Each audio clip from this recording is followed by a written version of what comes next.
Hello friends, welcome back to Things New Tamil channel. இன்னைக்கு நம்ம ஜவ்வரிசி பாயாசம் எப்படி பண்றதுன்னு பாப்போம். இப்போ பாயாசத்துக்கு என்னென்ன தேவைன்னு பார்த்துடலாம். மெயின் திங் வந்து ஜவ்வரிசி தான். ஜவ்வரிசியை ஒரு அரை மணி நேரத்துக்கு முன்னாடியே எடுத்து ஊற வச்சுருங்க. ஒரு டம்ளர் ஜவ்வரிசி எடுத்தீங்க அப்படின்னா நீங்கள் நான் 5 டம்ளர் தண்ணி ஊற்றுற மாதிரி இருக்கும். ஸோ நீங்கள் ஒரு டம்ளர் ஜவ்வரிசி எடுத்துகிட்டு அரை மணி நேரத்துக்கு முன்னாடியே ஊற வச்சுருங்க. நான் இப்போ ஊற வச்சுட்டேன். ஊற வச்சதில் 5 டம்ளர் தண்ணியும் ஊற்றி இப்போ கொதிக்க வச்சிட்ருக்கேன்னா இது நல்லா கொதிக்கணும். அந்த வெள்ளை கலரில் இருக்க ஜவ்வரிசி வந்து உங்களுக்கு கண்ணாடி மாதிரி வரணும். அந்த அளவுக்கு நீங்கள் இதை கிளறி விடுங்க. அந்த அளவுக்கு அது கொதிக்கணும். அடிக்கடி நீங்களும் கிளறி விட்டுட்டே இருங்க. ஏன்னா ஜவ்வரிசி ஒன்றோட சேர்ந்துச்சு அப்படின்னா நல்லா இருக்காது. ஸோ அடிக்கடி கிண்டி விட்டுட்டே இருங்க. பாருங்கள், இப்போ கொதிக்குது. அந்த வெள்ளை கலரில் இருக்கிறது எல்லாமே கண்ணாடி கலரில் வரணும். அது வரைக்கும் நம்ம வந்து கிளறி விட்டுட்டே இருக்கணும். அதை சூடு பண்ணிக்கிட்டும் இருக்கணும். அது வரைக்கும்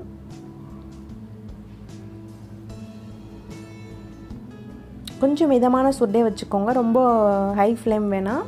மிதமான சூட்லேயே வச்சு நீங்கள் கொதிக்க விடுங்க. 5 டம்ளர் நம்ம தண்ணி ஊற்றிருக்கோம் அப்படிங்கிற பட்சத்தில் அது கொஞ்சம் கொஞ்சமாக கொதிச்சு வந்தால் நல்லாயிருக்கும். நல்லா டேஸ்டியாக இருக்கும். ரொம்ப சிம்பிள் ரெசிபி தான். இப்போ அது கொதிச்சிட்டுக்கு ஓரளவு கெட்டியாகவும் ஆயிடுச்சு. அந்த கண்ணாடி கலராகவும் மாறிடுச்சு பாருங்கள். 1-2 தான் மாறாமல் இருக்குது. அதுவும் மாறிடும் சீக்கிரம். நான் 1 டம்ளர் பால் தான் சேர்க்குறேன். தண்ணி கலக்காத பால் எடுத்து காய வச்சுக்கோங்க.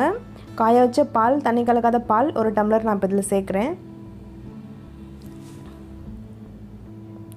பால் சேர்ந்ததுக்கப்புறமும் நல்லா கிளறி விடுங்க.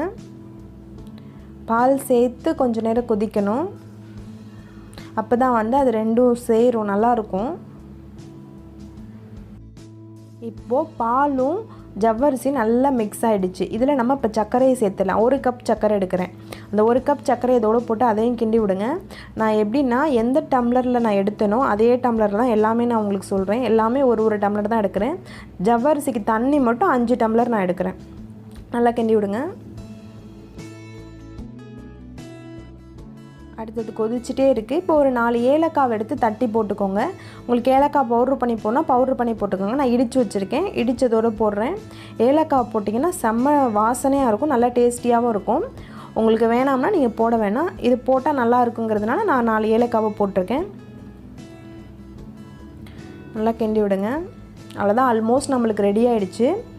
நல்லா க்ரீமியாக இருக்குது பாருங்கள். பார்க்குறதுக்கே அந்த கரண்டியில் பாருங்கள் தெரியும் உங்களுக்கு. நல்லா க்ரீமியாக இருக்குது.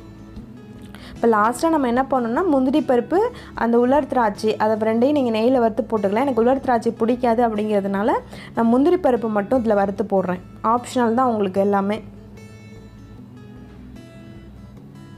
ஸோ ஆல்மோஸ்ட் நம்மளுக்கு பாயாசம் ரெடி ஆகிடுச்சு. ரொம்ப சீக்கிரமாக நம்ம பண்ணிடலாம். கொஞ்சம் திங்ஸ் தான் தேவை. வீட்டில் என்ன இருக்கோ அதை வச்சு நம்ம பண்ணிடலாம். ஸோ கண்டிப்பாக ட்ரை பண்ணி பாருங்கள். இப்போது நம்ம சுவையான பாயாசம் ரெடி ஆகிடுச்சு. நம்ம முந்திரி பருப்பை போட்டுடலாம். நான் நெய்யில் வறுத்த முந்திரி பருப்பை போட்டாச்சு. இதில் நெய்யில் வறுத்து போடுறதுனால இன்னும் வாசனையாகவும் இருக்கும், டேஸ்டியாகவும் இருக்கும். ஸோ ரொம்ப ஈஸியான பாயாசம். ஈஸியாக நீங்கள் செஞ்சிடலாம். வீட்டில் இருக்கிற பொருட்களை வச்சு ஈஸியாக செஞ்சிடலாம்.